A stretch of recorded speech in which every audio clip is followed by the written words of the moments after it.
7h10.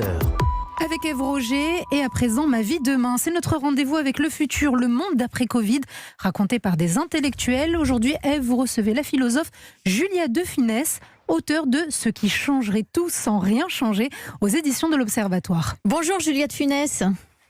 Bonjour. Bonjour. Merci d'être en direct avec nous ce matin pour parler de télétravail, même si on est dimanche. Alors les vacances tirent à leur fin pour beaucoup d'entre nous et la question du télétravail va à nouveau se poser, d'abord parce que l'épidémie c'est pas terminé et puis parce que les 8 millions de Français qui l'ont expérimenté y ont pris goût. Mais dans un récent sondage, Ipsos, 82% veulent bien continuer, mais un salarié sur deux n'a plus aujourd'hui recours au télétravail et beaucoup d'entreprises ont appelé à un retour sur site. Alors est-ce que le travail à distance, Julia de Funès, c'était pas un peu un feu de paille ? Ah non, je crois pas du tout que ce soit un feu de paille. Je pense que c'est une tendance qui s'inscrit dans un temps long. Et vous savez qu'en France, on est assez en retard d'ailleurs par rapport à d'autres pays anglo-saxons et même européens sur le télétravail.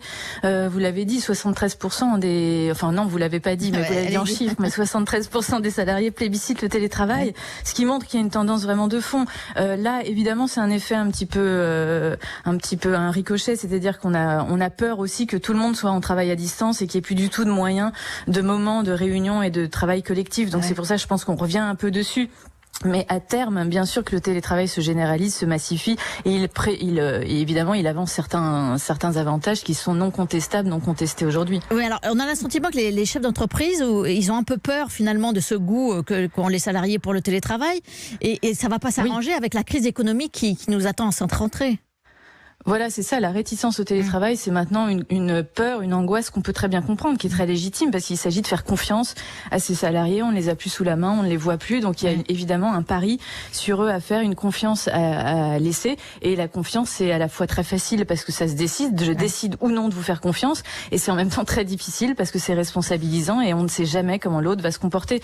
Donc c'est ça qui, à mon avis, le frein majeur, c'est surtout cette confiance, cette décision de faire confiance à ses collaborateurs ou pas. Mais vous êtes optimiste parce que finalement on a tous le sentiment que la confiance elle n'existe pas. Je discutais hier avec deux responsables RH qui disaient ceux qui veulent pas revenir, ça sera les premiers licenciés.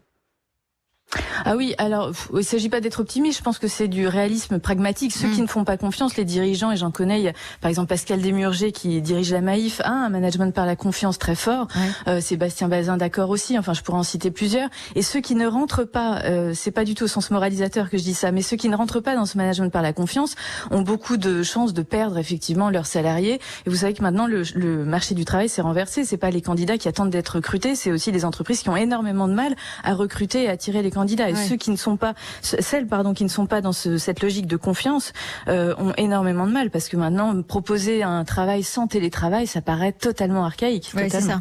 Alors avant de parler de télétravail demain, c'est-à-dire la forme qu'il pourrait prendre, qu'est-ce que vous pensez vous du masque obligatoire en entreprise ? Est-ce que ça peut pas avoir aussi tendance à dire pour les salariés qu'il vaut mieux qu'ils restent à la maison parce que c'est pas agréable 8 heures de masque par jour ?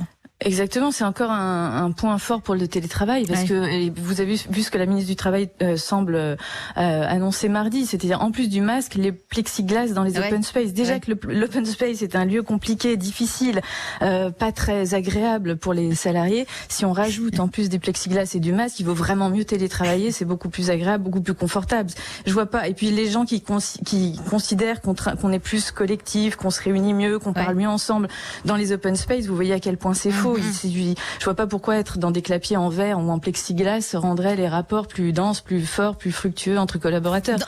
Donc ça encore une fois c'est un point fort pour le télétravail. Oui, donc vous êtes opposé vous à l'histoire du masque en entreprise 24 heures sur 24 ? Ah non, je suis pas opposée parce que je suis pas naïve au point de me dire il faut pas de masque et je suis docilement les consignes. Il faut des masques si l'épidémie évidemment reprend. Il faut bien sûr des masques, mais si on peut, et d'ailleurs c'est ce que la ministre du Travail a annoncé, si on peut favoriser le télétravail pour que les conditions soient plus agréables, justement, faisons-le. Mais il ne s'agit pas d'être contre le masque, mais de se dire ça rend encore plus compliqué les conditions de travail. Alors, si on va faire un bond dans l'avenir, c'est quoi un monde avec un télétravail idéal ? Ça veut dire on n'est pas forcément à la maison, ça peut être dans des bureaux partagés ?